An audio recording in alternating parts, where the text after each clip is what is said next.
और खबरों की शुरुआत इस वक्त की बेहद अहम खबर के साथ एलएसी पर हिंद चीन के बीच कशीदगी के मामले से जुड़ी ये खबर है, जहां दोनों मालिक के बीच कोर कमांडर सतह की बातचीत शुरू।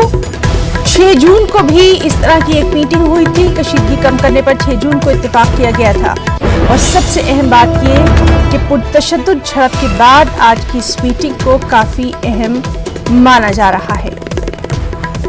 एलएसी पर हिंद चीन के बीच कशीदगी के मामले के बीच ये खबर कि दोनों मालिक के बीच कोर कमांडर सतह की बातचीत शुरू। 6 जून को इस तरह की एक मीटिंग हुई थी, जहां दोनों मालिक के बीच तनाव को कम करने के लिए, कशीदगी को कम करने के लिए बातचीत की गई थी।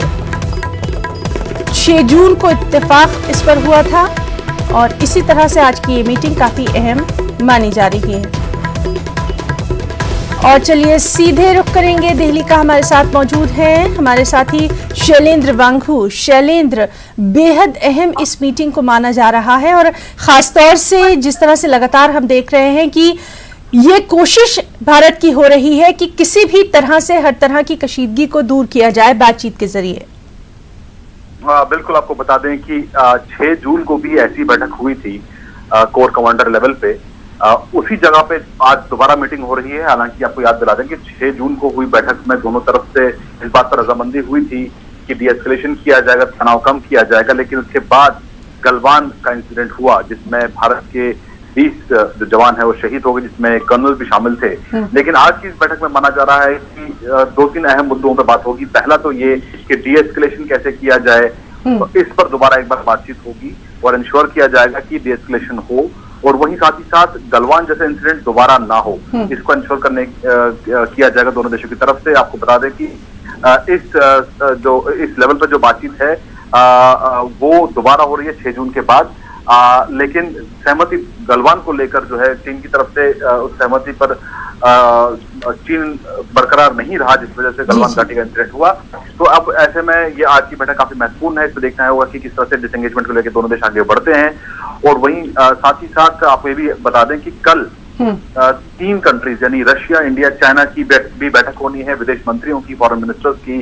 तो उस बैठक में भी भारत और चीन के विदेश मंत्री डॉक्टर एस जयशंकर और वांग यी आमने सामने होंगे। हालांकि रूस ये कह चुका है कि इस बैठक में बायलैटरल इश्यूज पर बातचीत नहीं होगी, लेकिन माना जा रहा है कि इस बैठक से भी इंडिया और चाइना के बीच जो कॉन्फिडेंस है वो बेहतर होगा।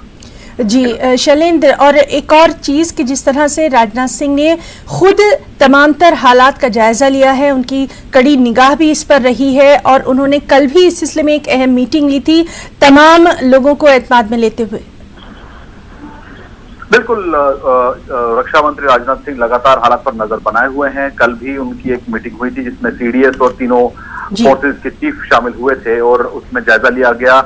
हालांकि आपको ये बता दें कि आज रक्षा मंत्री राजनाथ सिंह रूस दौरे पर रवाना हो चुके हैं। 3 दिनों के रूस दौरे पर। हमारे सोर्सेज बता रहे हैं कि रूस में रहते हुए भी वो बातचीत वो नजर रखेंगे। सीमा पर जो हालात बने हुए हैं, एलएसी पर हालात बने हुए हैं, उस पर नजर रखी जाएगी। और कल की जो बैठक हुई थी उसमें हमारे सोर्सेज ने हमको बताया था कि भारत की तरफ से टेंशन को एस्केलेट नहीं किया जाता है, लेकिन अगर ऐसा दूसरी तरफ से अगर ऐसी कोशिश की जाती है तो उसे एक सख्त जवाब दिया जाएगा। और वही ये भी कहा गया कि ग्राउंड पर जो हालात हैं उसको देखते हुए ही भारत अपनी कार्रवाई करेगा। यानी कहीं ना कहीं माना जा रहा है कि अभी तक जो नो फायर आर्म की जो बात सहमति बनी थी दोनों देशों के बीच में, ऐसे गलवान जैसे इंसिडेंट्स में इस फैसले पर, इस सहमति पर भारत एक बार दोबारा विचार कर सकता है। तो जाहिर तौर पर कल की बैठक काफी महत्वपूर्ण हुई थी। वहीं अगर रक्षा मंत्री राजनाथ सिंह की बात करें तो आज रूस के दौरे पर भी माना जा रहा है कि वो भारत और चीन के बीच में जो तनाव बना हुआ है